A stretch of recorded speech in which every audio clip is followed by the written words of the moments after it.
Hey everyone, we know how hard it can be to keep up with the latest news, so if you haven't had time to stay on top of what's what in the Holy Land with ILTV, have no worries. Stay tuned for our weekly review where we'll give you the scoop on the biggest stories that you may have missed in the last 7 days, right from Tel Aviv.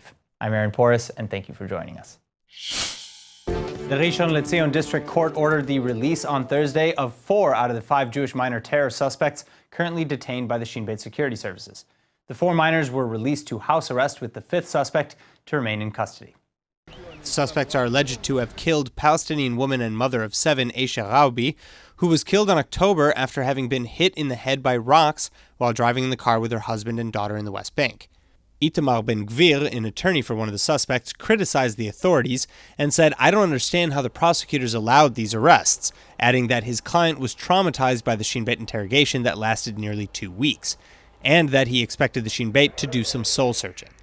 Meanwhile, on Wednesday, the right-wing legal aid organization representing the minors, Honenu, said that the police raided the Pri Haaretz yeshiva where the 5 minors studied and handed out summons to around 80 yeshiva students to represent themselves for questioning regarding the incident. Over 30 of the 80 students have already been questioned in preliminary inquiries. Honenu then slammed security forces as well, calling the raid illegal and demanding that Public Security Minister Gilad Erdan wake up and put a stop to the trampling of the rights of children in educational institutions. Since details of the case were made public, the Shin Bet has come under a great deal of scrutiny in what's been called a targeted smear campaign by interested parties, even prompting Prime Minister Benjamin Netanyahu to issue a public statement in support of the organization this past week. Further, after security forces apprehended the terrorists responsible for the Givat Asaf and Ofra murders, Netanyahu also praised the Shin Bet, saying that it's the best counterterrorism organization of its kind in the world. "We owe it a great deal. It performs professionally and morally. There's no room to attack it." Israeli security forces responded to 2 terror-related incidents over the past 24 hours, with an Israeli teenage girl being stabbed and a Palestinian teen being detained in Jerusalem. First, Tuesday evening, a potential terror attack was averted when border police officers detected a 16-year-old Palestinian suspect with a large jackknife hidden in his coat. The Jerusalem native was attempting to cross through the Shuafat checkpoint in Jerusalem and has since been transferred for questioning. In a statement, security forces attributed the swift and safe detention of the suspect to a combination of advanced technological means and professional skilled personnel. Unfortunately, just the next morning, a 14-year-old Jewish Israeli girl was stabbed in the hand and neck early on Wednesday in the Armon HaNatziv neighborhood of Jerusalem. She was attacked just prior to 7 a.m. in the morning while waiting for the bus to school near her home. After the attack, the attacker fled the scene, and the victim managed to escape home, where her mother immediately contacted emergency services. The teen was then taken to the Shaarei Tzedek Medical Center and is reportedly in stable condition. Finally, though investigations are only beginning, reports all suggest the stabbing to be a terror attack, especially as the Armon HaNatziv neighborhood has been the scene of many attacks in recent years. Jerusalem Mayor Moshe Leon, in response, has announced reinforcements to security in the area. Completing a weeks-long search, Israeli security forces finally captured and arrested on Tuesday Assam Barghouti, who's suspected of shooting dead 2 IDF soldiers last month at the Givat Asaf outpost in the West Bank. During the shooting, the suspect also injured another soldier, and he's thought to be connected to the Ofra settlement bus stop shooting as well. In that attack, Assam and his brother Salih shot and injured 7 people and killed a newborn baby after it was an emergency premature delivery. Well, Shin Bet, IDF, and police services killed Salih in a shootout in December, just days before Assam shot the 3 soldiers in Givat Asaf. Assam was only finally caught last night after nearly a month of manhunts at an accomplice's home in the West Bank village of Abu Shucheidim. And the arrest was just in time, too, as Barghouti is believed to have been planning another similar shooting attack. A Kalashnikov rifle, night vision technology, and large quantities of munitions, among other things, were confiscated during the raid. Assam's other brother was arrested over the weekend as part of the search. Former Defense Minister Avigdor Lieberman and Prime Minister Netanyahu, among others, all praised the arrest operations, with Netanyahu reiterating in his statement that the long hand of Israel will reach all those who harm Israeli citizens and bring them to justice. And the fact that Barghouti was captured alive has also been lauded as evidence of the Israeli security apparatus's ability. However, Ilanit Mor Yosef, the mother of Yuval Mor Yosef, who was one of the 2 IDF soldiers murdered in Givat Asaf, took a different tone. She told Army Radio in an interview that Barghouti, quote, had no right to be caught alive, end quote, adding that he had already been released from prison and was involved in the Ofra shooting, yet nothing has been done against him and his family. She said Israel must destroy his and all his collaborators' houses, as promised by Israeli policy. According to Israeli defense forces in the south, Air Force fighter jets and helicopters attacked several terror targets at a Hamas training camp in the northern Gaza Strip overnight, following a rocket fired from Gaza into Israel. The Iron Dome missile defense system above Ashkelon intercepted the rocket a little after 3 a.m. on Monday to the sound of red alert sirens. No injuries were reported. But regardless, the IDF holds Hamas responsible for any incursion of Israeli sovereignty. And this latest attack comes less than a day after a drone-shaped device and a large bunch of balloons carrying explosives landed in a carrot field in southern Israel on Sunday morning. When police bomb sappers examined the drone lookalike, which bore the name of Gaza's engineering college on the side, it exploded. Thankfully, however, police reported no injuries, and the IDF struck 2 Hamas military targets in the Strip in response to this attack as well. But this is far from the only attack of this type.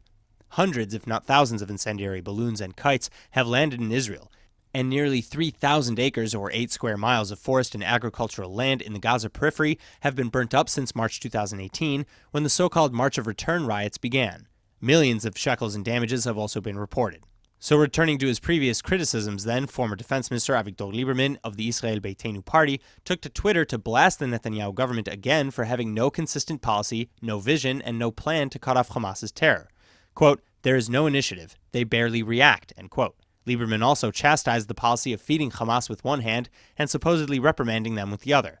It was for these reasons that Lieberman first reportedly dropped out of the coalition in November as well, following the launching of hundreds of rockets from the Strip into Israel in just 24 hours. It was the largest Hamas missile barrage since the 2014 Gaza war.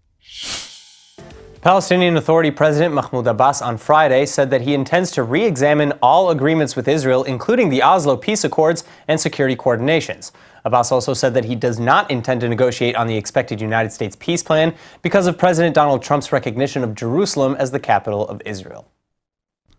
Abbas told a group of reporters, quote, "We are dealing with 3 issues that we cannot accept: the situation with the U.S., the situation with Israel, and the situation with Hamas." Well, regarding the U.S., he said the doors to the U.S. are closed to the Palestinian people, adding that until it takes back its decision against the Palestinian people, no Palestinian is to meet with the American leadership no matter what their role is. Abbas then continued to say that the future is dangerous and he has no more strength to fight but will not end his life as a traitor. Quote, "I can say no, and I have Palestinian people beside me that can say no." Additionally, Abbas was in Egypt to meet with President Abdel Fattah al-Sisi to discuss the failed reconciliation between his Fatah group and terror group Hamas in Gaza. Egypt has been acting as a mediator between the two factions, but the two have been rivals since 2007 when Hamas ousted Abbas's Fatah from the Strip. Finally, in Egypt, Abbas also said that he was now ready to travel to New York City in the near future to assume the chairmanship of the Group of 77, or G77, at the UN, a coalition of 134 developing nations that often work in tandem and represent nearly 80% of the Earth's population.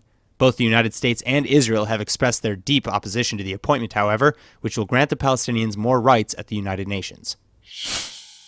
Now, while PA President Abbas, among other things, was mulling the cancellation of security cooperations with Israel, the IDF and Shin Bet forces were hard at work over the weekend, responding to multiple threats.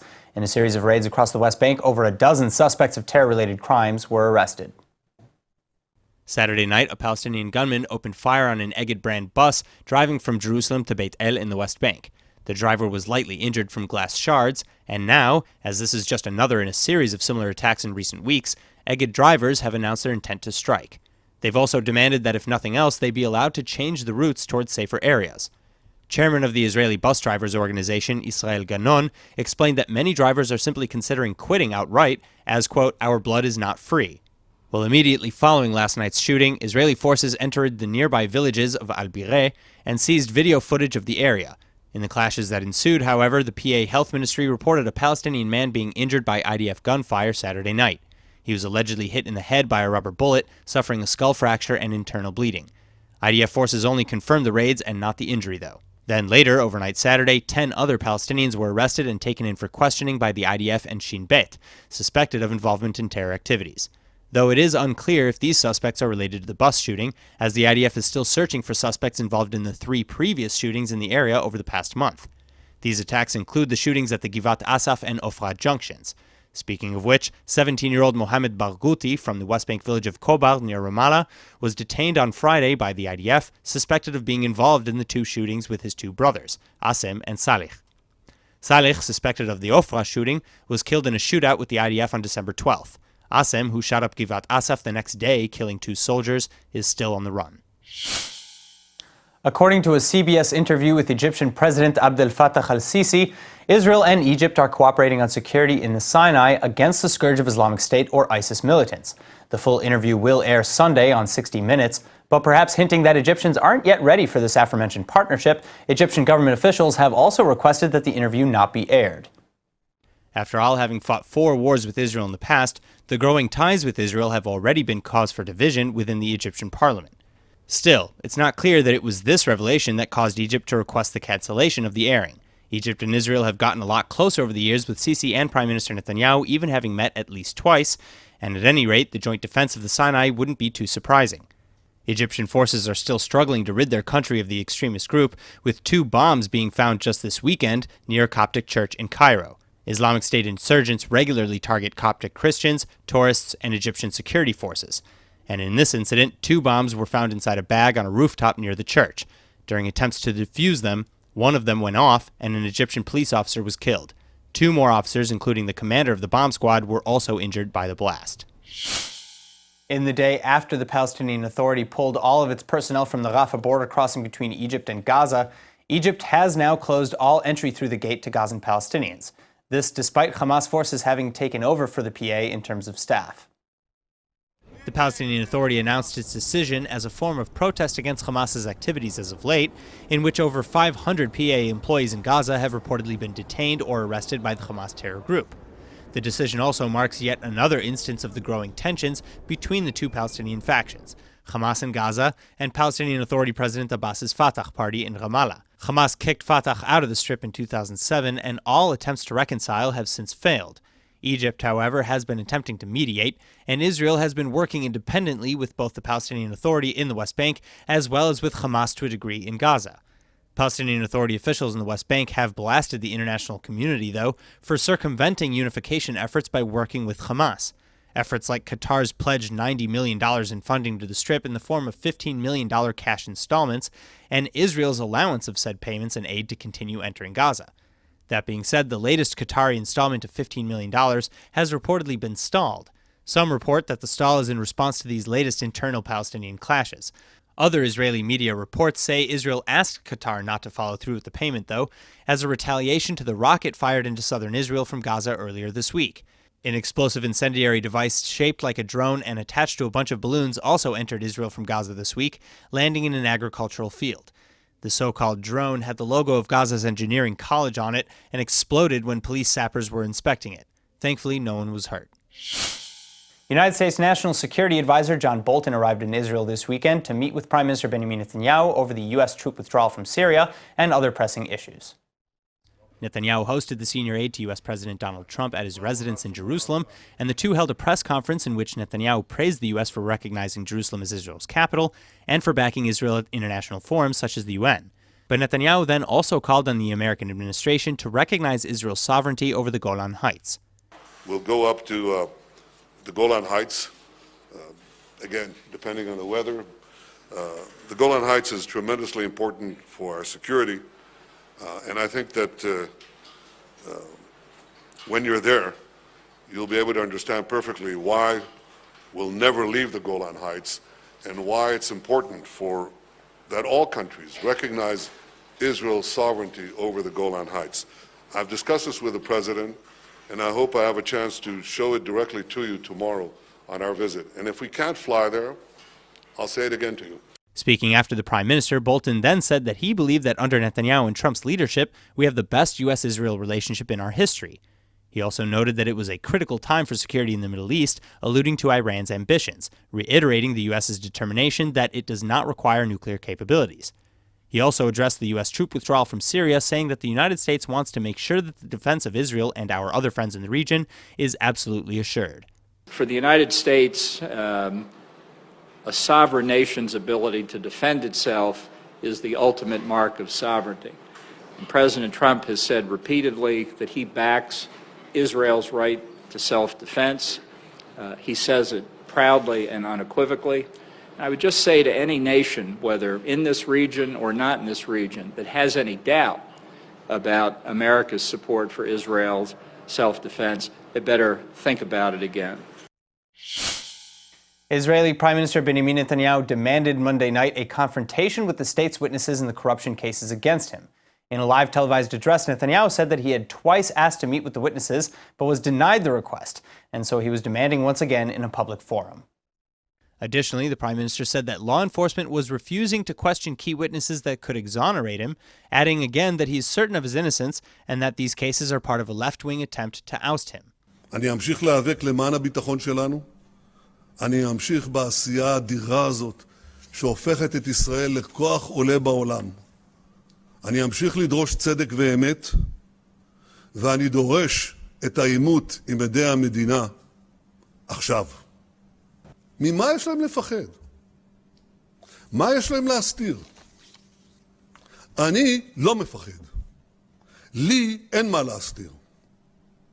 ולכן הערב אני חוזר על הדרישה הזאת לעימות עם עדי המדינה.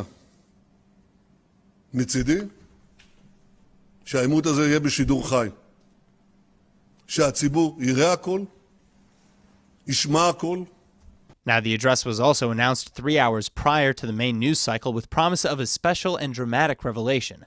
However, as Israel's main news channels devoted the top slot of their broadcast to Netanyahu, his address fell very short of expectations. Media analysts and politicians criticized him for using the platform to give a campaign speech, and Channel 10 News even cut out of the announcement mid-speech, moving on to other scheduled headlines. Opposition leader Sheli Yachimovich also blasted the prime minister, saying, "We witnessed a cynical and lame election show by someone who tries with all his might to escape justice." And meanwhile, the Justice Department has responded to Netanyahu's criticisms, saying in a statement that the investigations were conducted professionally and thoroughly, adding that it was inappropriate to discuss the investigative activities and testimonies in the media. The 2019 Eurovision Song Contest in Tel Aviv has finally released a teaser with the competition's new annual logo and motto, and just as expected, it's being received with very mixed reviews.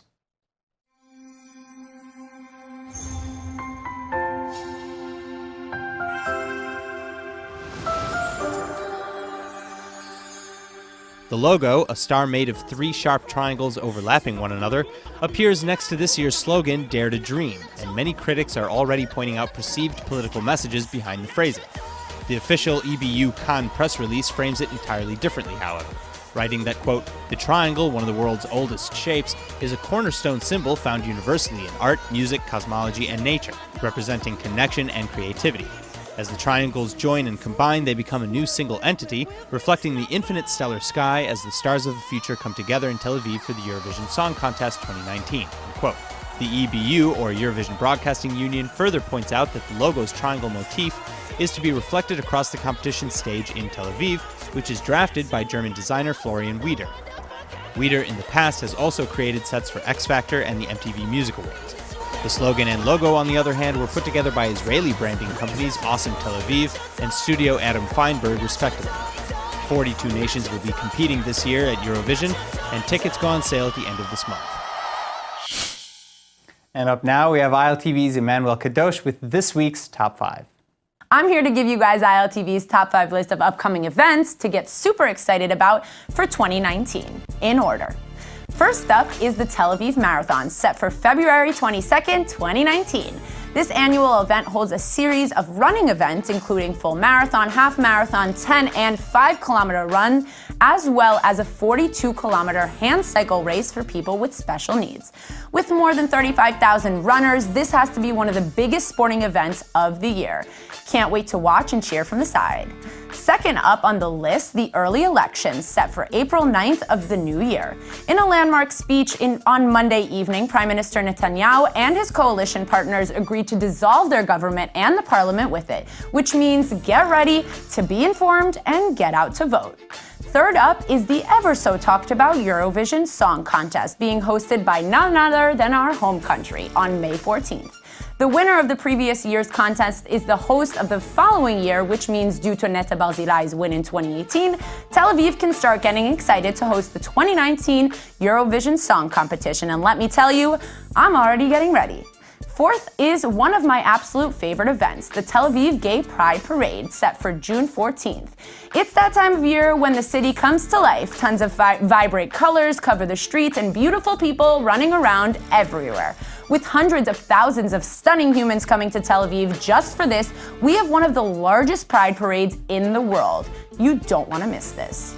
Last but never least is Bon Jovi. Set to perform July 25th, the American rock band is currently on their European tour.